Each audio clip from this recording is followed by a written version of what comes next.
Hello friends, welcome to my channel. আজ আমি আপনাদের সাথে ইজি একটা ডেজার্টের রেসিপি শেয়ার করব।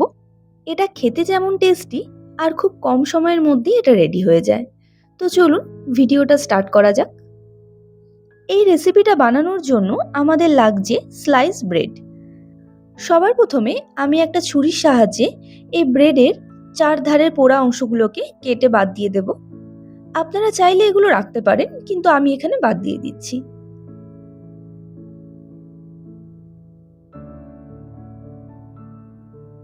এবার আমি ব্রেডগুলোকে মাঝ বরাবর 4 টুকরো করে নেব।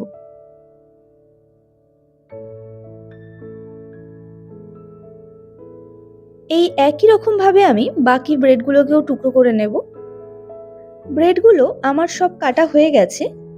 এবার আমি এগুলোকে হালকা করে একটু ফ্রাই করে নেব। এর জন্য আমি একটা কড়াই গরম করে তাতে দিয়ে দিচ্ছি 2 টেবিল স্পুন ঘি। আপনারা চাইলে এর পরিবর্তে অলিভ অয়েল কিংবা সাদা তেলও ইউজ করতে পারেন, কিন্তু ঘি দিয়ে ভাজার ফলে এর মধ্যে খুব সুন্দর একটা গন্ধ আসে। ঘিটা গরম হয়ে গেলে এবার আমি এর মধ্যে একে একে ব্রেডের টুকরোগুলো দিয়ে দিচ্ছি।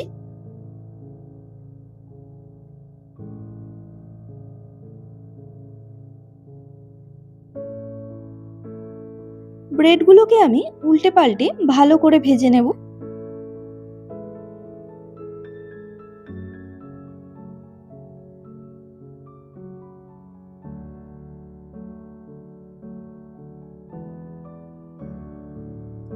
ব্রেডগুলো আমার খুব ভালোভাবে ভাজা হয়ে গেছে।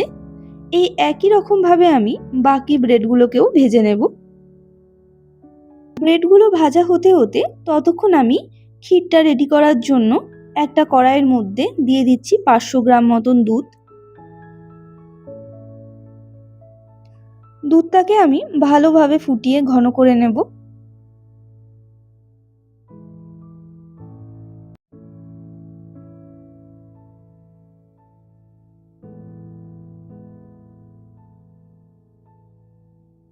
দুধটা ফুটে গেলে এবার আমি এর মধ্যে দিয়ে দিচ্ছি হাফ কাপ চিনি। ডেজার্টটা আমি একটু হালকা মিষ্টিরই বানাবো, বেশি কড়া মিষ্টি হয়ে গেলে একদমই খেতে ভালো লাগবে না। দুধটাকে আমি 10 থেকে 15 মিনিটের মতন ফুটিয়ে নেব। এই সময় আমাদের খুন্তিটাকে চালাতে থাকতে হবে, তা না হলে দুধটা নিচে লেগে যাওয়ার সম্ভাবনা থাকবে।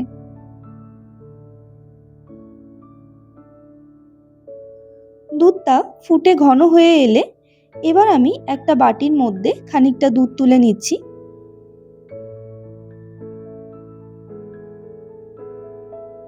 এবার আমি ওই দুধের মধ্যে 2 table spoon vanilla custard powder মিশিয়ে দিচ্ছি। কাস্টার্ড পাউডারটাকে দুধের সাথে ভালোভাবে মেশাতে হবে, যাতে এর মধ্যে কোনো রকম লাম্পস না থাকে।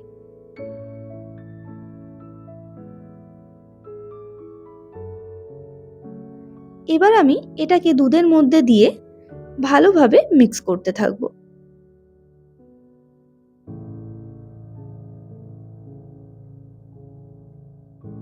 কাস্টার্ড পাউডারটা দেওয়ার ফলে দুধটা আস্তে আস্তে ঘন হয়ে আসবে, আর এর মধ্যে দিয়ে খুব সুন্দর একটা ফ্লেভার আসছে।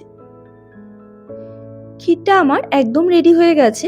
আপনারা দেখতেই পাচ্ছেন এর মধ্যে খুব সুন্দর একটা কালার চলে এসছে। এবার আমি ক্ষীরটাকে আগে থেকে ভেজে রাখা ব্রেডগুলোর ওপর দিয়ে দিয়ে দেব।